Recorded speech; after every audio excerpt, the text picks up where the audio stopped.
সুবহানাকা পড়ার পরে তিনটা অতিরিক্ত তাকবীর বলা হবে। সুবহানাকা পড়ার পরে তিনটা অতিরিক্ত তাকবীর বলা হবে। প্রথম তাকবীর আমরা কান পর্যন্ত হাত তুলে হাত ছেড়ে দেব। দ্বিতীয় তাকবীর আবার কান পর্যন্ত হাত তুলে হাত ছেড়ে দেব। তৃতীয় তাকবীর আবার কান পর্যন্ত হাত তুলে হাত ছেড়ে দেব। চতুর্থ তাকবীরে রুকুতে চলে যাব।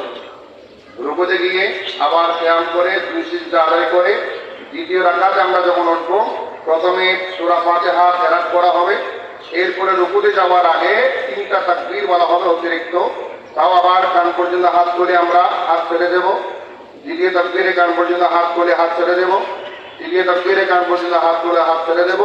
চতুর্থ তাকবীরে আমরা ইনশাআল্লাহ রুকুতে চলে যাব। বিশেষ করে প্রথম রাকাত যেটা করবো আমরা প্রথমে তাকবীর বলার পরে সূরা কেরাতের পরে রুকুতে যাব। দ্বিতীয় রাকাতের মধ্যে প্রথমে কেরাত হবে, পরে তাকবীর হবে, তারপরে রুকুতে যাব। আমরা একটু মনে রাখবো, মনে রাখার চেষ্টা করবো। ইনশাআল্লাহ এখন জামাত আরম্ভ হবে, সবাই আমরা কাতার বন্ধ হয়ে সোজা হয়ে দাঁড়িয়ে যাই।